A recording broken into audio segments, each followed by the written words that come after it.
Hello students, तो एक बार फिर से आपका स्वागत है। वेक्टर्स हम लोग कर रहे हैं और अपने लास्ट वीडियो में हमने बात किया था कि सब्ट्रैक्शन ऑफ वेक्टर क्या होता है। आज का जो हमारा लेक्चर है, हमारा वीडियो है, वो है रिजोल्यूशन ऑफ वेक्टर्स पे, राइट। आज हम लोग रिजोल्यूशन ऑफ वेक्टर्स डिस्कस करने वाले हैं। रिजोल्यूशन ऑफ वेक्टर या पूरा वेक्टर जो है, जिसको हम एक टॉपिक, एक चैप्टर की तरह पढ़ रहे हैं, वो आपके 11th या 11th से आगे जो भी जर्नी है, आप जैसे जैसे पढ़ाई करोगे तो आपको समझ में आएगा कि बहुत इंपॉर्टेंट है। अच्छे से समझने के लिए, चाहे आप 11th का शुरुआती दौर में हो, आपको हर चैप्टर्स को समझना है या 12th को समझना है, वेक्टर्स बहुत इंपॉर्टेंट रोल प्ले करता है।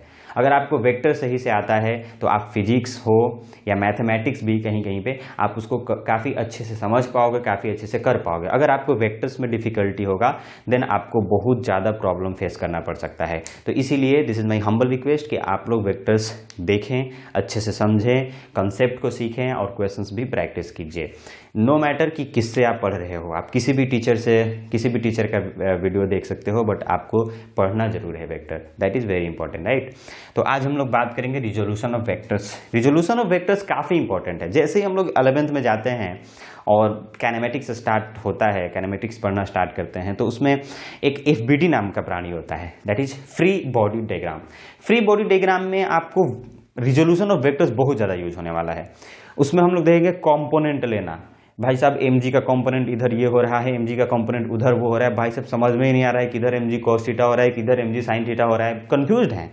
अगर आप वेक्टर्स नहीं पढ़ के जाओगे तो पता ही नहीं चलेगा कि mg का cos थीटा किधर है और mg का sin थीटा किधर है, या हम क्यों mg cos थीटा ले रहे हैं, क्यों mg sin थीटा ले रहे हैं, नॉर्मल का दो कंपोनेंट कैसे ले रहे हैं, किसी एक फोर्स का दो कंपोनेंट हम कैसे ले रहे हैं। तो कंपोनेंट को सीखने के लिए कि कैसे वेक्टर का कंपोनेंट लिया जाता है, रिजोल्यूशन ऑफ वेक्टर आना बहुत जरूरी है।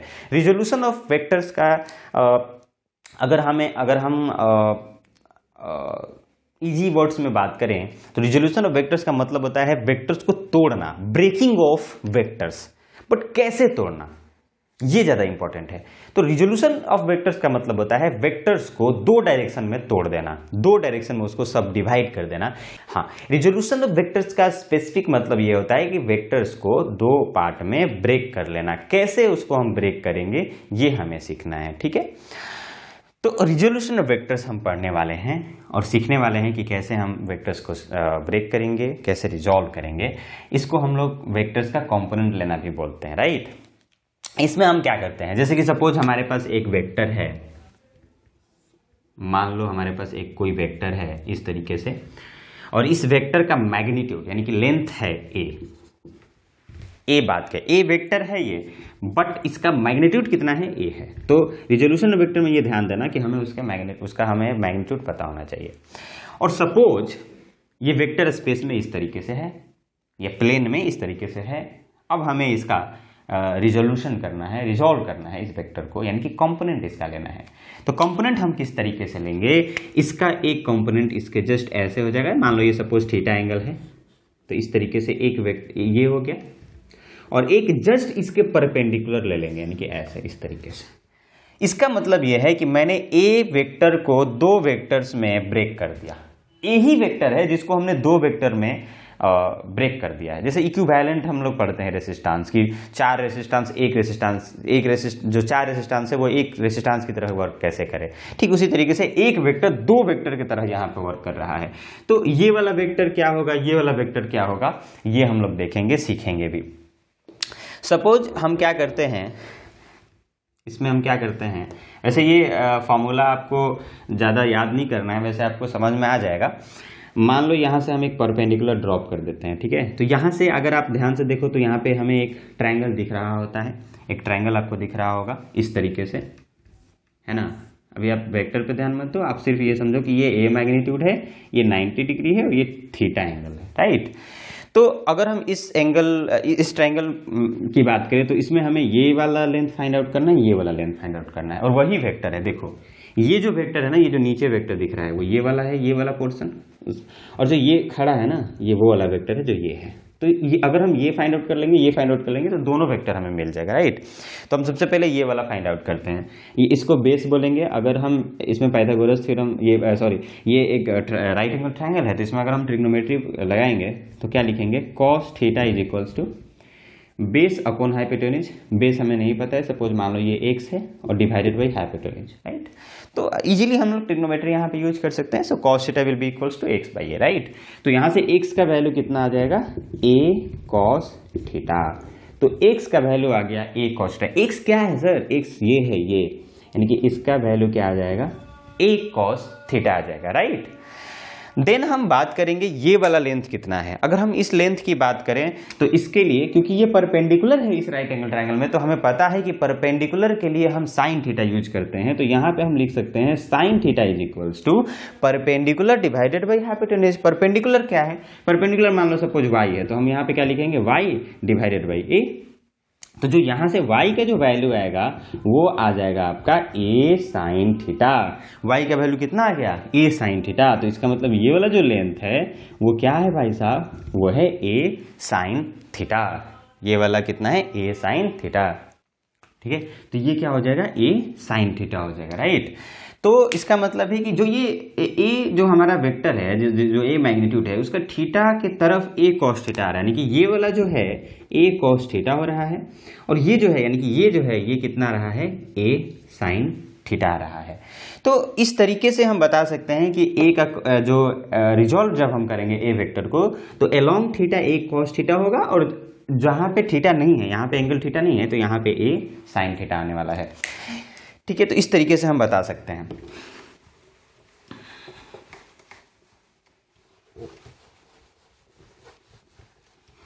तो इसका मतलब ये है कि सपोज मान लो हमारे पास एक ए वेक्टर है जिसका मैग्नीट्यूड a है, तो हम इसे दो डायरेक्शन में रिजॉल्व कर सकते हैं, इधर और इधर। इधर वाला जो होगा मैग्नीट्यूड a cos थीटा होगा, क्योंकि यहाँ थीटा है, और इधर क्या हो जाएगा, a sin थीटा हो जाएगा, ठीक है। तो a वेक्टर को हम कैसे लिखेंगे, राइट, रिजोल्यूशन ऑफ वेक्टर्स के फॉर्म में। तो आप ध्यान दो, ए वेक्टर ओरिजिनली ये था, इसी वेक्टर को हमने दो पार्ट्स में डिवाइड किया, एक ये वाला है वेक्टर और एक ये वाला वेक्टर है। तो ये दोनों वेक्टर, ये वेक्टर कैसे लिखा जाएगा, तो सर किसी भी वेक्टर को लिखने के लिए, जैसे कि ये ए वेक्टर है, ये वाला ये वेक्टर है, और इसका मैग्नीट्यूड कितना है, a cos थीटा। तो कोई भी वेक्टर जब हम वेक्टर लिखते हैं तो दो चीज़ों की जरूरत होती है, एक मैग्नीट्यूड की और सेकेंड उसके डायरेक्शन की। तो इसका मैग्नीट्यूड तो हमें पता है कितना है, a cos थीटा है, तो हमने a cos थीटा लिखा। सेकेंड चीज हमें इसके लिए क्या चाहिए, डायरेक्शन। डायरेक्शन पता है क्या, बिल्कुल पता है। देखो ना, इधर इस डायरेक्शन को मैंने यूनिट वेक्टर में क्या बताया था, आई कैप। अगर आपको याद हो तो एक्स डायरेक्शन को हमने यूनिट वेक्टर में ही बात किया था कि इसको आई कैप से रिप्रेजेंट करते हैं। तो आई कैप इसका डायरेक्शन हो गया। तो a cos theta I cap ये एक वेक्टर बन गया, जो इसका रिजॉल्व किए हम एक्स डायरेक्शन में। वाई डायरेक्शन में कौन है, तो प्लस लिख देंगे, और y डायरेक्शन में जो मैग्नीट्यूड है वो a sin थीटा है, और y डायरेक्शन में j कैप होता है। तो जो हमारा a कैप है उसको दो वेक्टर्स के फॉर्म में ऐसे लिख सकते हैं, ये x डायरेक्शन वाला वेक्टर है, x डायरेक्शन वाला, और ये y डायरेक्शन वाला। तो हमने वेक्टर को क्या किया, रिजॉल्व कर दिया दो डायरेक्शन में, x में और y में, और ये आ गया हमारा वेक्टर बन करके। इसी तरीके से हम लोग किसी भी वेक्टर को क्या कर सकते हैं, रिजॉल्व कर सकते हैं। अच्छा सर ये बताइए कि रिजोल्यूशन ऑफ वेक्टर्स का यूज कहाँ पे है, कहाँ पे ये यूज होने वाला है। बहुत जगह यूज इसका होगा। आप जैसे ही काइनेमेटिक्स स्टार्ट होगा आपका, तो और डायनेमिक्स जैसे स्टार्ट होगा, फोर्स वगैरह पढ़ोगे, तो इसमें बहुत ज़्यादा एफबीटी जब बनाओगे तो बहुत ज़्यादा यूज है इसका। एक छोटा सा क्वेश्चन अगर हम क्वेश्चन लेते हैं, सपोज मान लो हमारे पास है कोई एक बॉडी, राइट, एक बॉडी है, इस बॉडी पे एक फोर्स लगा दिया गया इस तरीके से। कितने एंगल पे लगाया गया फोर्स, 30 डिग्री एंगल पे। तो जब हम क्वेश्चन सॉल्व करते हैं ना, तो एक्चुअली में क्वेश्चन को या तो एक्स डायरेक्शन में सॉल्व किया जाता है या वाई डायरेक्शन में, या दोनों डायरेक्शन में साइमल्टेनियसली। तो हम किसी भी वेक्टर्स को रिजॉल्व करते हैं सबसे पहले। तो रिजॉल्व करने के लिए रिजोल्यूशन ऑफ वेक्टर्स आना चाहिए। या हम बोलेंगे कि वेक्टर्स का कंपोनेंट लेना। तो अगर हम आपसे बोलेंगे कि इस वेक्टर का एफ जो वेक्टर है, फोर्स वेक्टर, इसका कंपोनेंट लो, तो हम कंपोनेंट कैसे लेंगे, इस वेक्टर का एक कंपोनेंट इधर आएगा और एक कंपोनेंट इधर आएगा। इधर कौन आएगा, तो सर इधर आएगा एफ कॉस। कॉस क्यों, मैंने बताया ना, जिधर एंगल आपको पता है उधर कॉस लगा दो। तो एफ कॉस कितना हो जाएगा, 30 डिग्री। जिधर एंगल नहीं पता है, यानी कि 30 इधर है तो इधर 30 नहीं है, तो इधर साइन आएगा, यानी कि एफ साइन 30 डिग्री। तो ये एफ कॉस 30 डिग्री हो गया, ये एफ साइन 30 डिग्री हो गया। इस तरीके से हम लेंगे। सपोज मान लो कि कोई भी एक यही बॉडी, सपोज कोई बॉडी है और इस पे इस ऐसे लगाया हुआ है फोर्स, इस तरीके से फोर्स लगाया हुआ है, ठीक है ना, ये ऐसे फोर्स लगाया हुआ है, और एंगल कितना है भाई साहब, तो एंगल इसके साथ 30 डिग्री ये है। तो क्या करेंगे, एफ का एक कंपोनेंट इधर लेंगे थीटा के डायरेक्शन में, तो थीटा के डायरेक्शन इस एफ फोर्स का थीटा के डायरेक्शन में लेंगे तो ये जो आएगा वेक्टर, ये क्या आएगा, एफ कॉस 30 डिग्री आ जाएगा। अच्छा, थीटा के डायरेक्शन में नहीं, तो देखो ध्यान देना कि इस ये जो इधर है तो इसका जो दूसरा वाला कंपोनेंट आएगा वो इससे डाउनवर्ड डायरेक्शन में आएगा, ठीक है। एक इधर आएगा और एक नीचे आएगा, ऊपर नहीं आ जाएगा। तो ऊपर अगर तुम कर दोगे तो इधर तो कोई फोर्स ही नहीं है, तो कंपोनेंट किसका लिए, तो इसका कंपोनेंट एक इधर होगा एक इधर होगा। ये कौन होगा, ये होगा एफ साइन 30 डिग्री वाला होगा, एफ साइन 30 डिग्री होगा, ठीक है। तो इस तरीके से हम क्या करेंगे, रिजॉल्व कर सकते हैं किसी भी वेक्टर को, दिए हुए वेक्टर को, ठीक है ना। जैसे कि मैं एक छोटा सा एग्जाम्पल से आपको समझाने की कोशिश करता हूँ, ऑल्दो ये आपको बहुत यूज होगा आप फर्दर। जैसे कि मान लो हमें कोई क्वेश्चन दिया हुआ है, ठीक है। सपोज मान लो यहाँ पे एक ब्लॉक ऐसे रखा हुआ है, ठीक है ना, एक ब्लॉक रखा हुआ है एम मास का ब्लॉक। मैंने बोला कि देखो बट इसमें आप सबसे पहले, और ये जो एंगल है ना, ये एंगल थीटा एंगल है ना, ये एंगल थीटा एंगल बना रहे हैं यहाँ से, ये एंगल थीटा है, ये एंगल थीटा है। तो आपको इस एम को पहले तो आप इसमें फोर्स दिखाओ, फोर्स कौन है, तो सर फोर्स यहाँ पे एक mg नीचे की तरफ एक्ट कर रहा है, मास इनटू ग्रेविटेशन, ये mg नीचे की तरफ हमेशा एक्ट करता है, ये आपको पढ़ने को भी मिलेगा। अब इस mg को हम दो डायरेक्शन में रिजॉल्व कर सकते हैं, एक ये वाला डायरेक्शन हो जाएगा और एक ये वाला डायरेक्शन हो जाएगा, उधर तो नहीं होगा। तो सर जी ये थीटा है, थोड़ा सा इसमें आपको ज्योमेट्री लगाना होगा, ये थीटा, तो सर ये 90 डिग्री है, तो ये 90 माइनस थीटा, तो ये थीटा हो जाएगा। बोलो समझ में आया कि नहीं। देखो ये थीटा है, ये 90 डिग्री है, तो ये 90 माइनस थीटा होगा, जब ये 90 माइनस थीटा है तो ये थीटा हो जाएगा। तो mg का कंपोनेंट थीटा के डायरेक्शन में जब हम लोग लेंगे तो क्या लिखेंगे, mg cos थीटा, और mg का कंपोनेंट थीटा के डायरेक्शन में नहीं लेंगे तो कितना हो जाएगा, सॉरी नॉन थीटा वाला डायरेक्शन में लेंगे तो कितना हो जाएगा, mg sin थीटा हो जाएगा। तो इस तरीके से mg का दो कंपोनेंट हो गया, एक mg cos थीटा हो गया, एक mg sin थीटा हो गया। तो ये छोटा सा एक मैंने आपको एग्जांपल बताया, और भी बहुत सारे क्वेश्चंस हैं जिसको हम लोग इस बेसिस पे कर सकते हैं, राइट। सपोज मान लीजिए हमें दिया हुआ है इस तरीके से, मान लो कोई एक वेलोसिटी v है, v वेलोसिटी है। अब ये जो v वेलोसिटी है इसका मैं बोल रहा हूं कि कंपोनेंट लो, इसका मैं क्या बोल रहा हूँ, कंपोनेंट लो। तो भाई साहब ये तो ऑलरेडी x डायरेक्शन में है ही, तो इसका कंपोनेंट क्या होगा, तो सब बोलोगे सर y डायरेक्शन में तो एक कंपोनेंट होगा ना इस वेक्टर का। चलिए देखते हैं होगा कि नहीं होगा। तो अगर हम इस v का y डायरेक्शन में कंपोनेंट लें तो ये वाला एंगल हमें पता होना चाहिए, जो कि कितना है 90 डिग्री। तो हम क्या लिखेंगे, v ये मैग्नीट्यूड और cos थीटा, थीटा कितना है 90 डिग्री, cos 90 क्या होता है 0, यानी कि इस v का परपेंडिकुलर में कोई कंपोनेंट नहीं है। तो हमेशा याद रखना, अगर कोई भी वेक्टर या अगर कंप्लीटली x डायरेक्शन में है तो उसका y वाला कंपोनेंट 0, अगर कोई वेक्टर कंप्लीटली y डायरेक्शन में है तो उसका x वाला कंपोनेंट 0। जैसे देखो मान लो कोई फोर्स है इस तरीके से एक्ट कर रहा है, ये फोर्स है, ठीक है। अब बोल रहे हैं सर बताइए इसका x वाला कंपोनेंट क्या होगा, तो x वाला कंपोनेंट के लिए हम एक ऐसे लाइन देंगे और पता करेंगे कि ये एंगल कितना है। तो ये एंगल 90 डिग्री है, तो ये लिखेंगे f cos 90 degree which is 0। तो इस फोर्स का x वाला कंपोनेंट 0 हो गया, क्यों, क्योंकि ये कंप्लीटली f में है, ये वेक्टर जो f है वो पूरा का पूरा y डायरेक्शन में ही है, j कैप में ही है, इसलिए उसका कोई x का कंपोनेंट नहीं होगा। अगर x में नहीं है या कंप्लीटली y में नहीं है तब उसका हम कंपोनेंट निकालेंगे। चलिए एक और हम लोग क्वेश्चन देखते हैं। मान लो सपोज कोई एक वेक्टर है, ठीक है ना, कोई भी एक वेक्टर है इस तरीके से, और इसका मैग्नीट्यूड 20 है और ये एंगल बना रहा है ये वाला 30 डिग्री इस तरीके से, है ना, ये 30 डिग्री एंगल बना रहा है। तो हम इसका कंपोनेंट लेंगे, तो एक कंपोनेंट इधर आ जाएगा और दूसरा कंपोनेंट परपेंडिकुलर ऐसे जाएगा।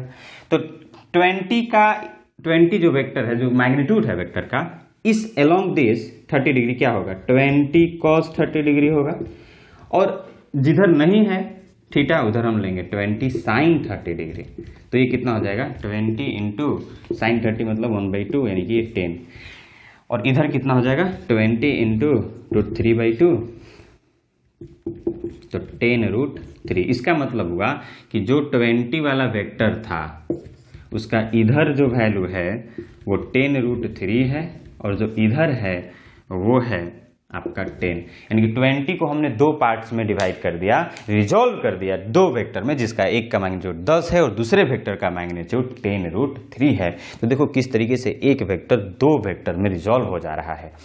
इस तरीके से हम आसानी से किसी भी वेक्टर्स को दो डायरेक्शन में रिजॉल्व कर सकते हैं, एक्स डायरेक्शन में और वाई डायरेक्शन में, by taking their components, right. और उसके लिए हम यूज करेंगे कंसेप्ट रिजोल्यूशन ऑफ वेक्टर्स। इस तरीके से हम रिजॉल्व किसी भी वेक्टर, जैसे और एक एग्जांपल ले लेते हैं। सपोज मान लेते हैं हमारे पास कोई एक वेक्टर है, कोई वेक्टर है हमारे पास इस तरीके से,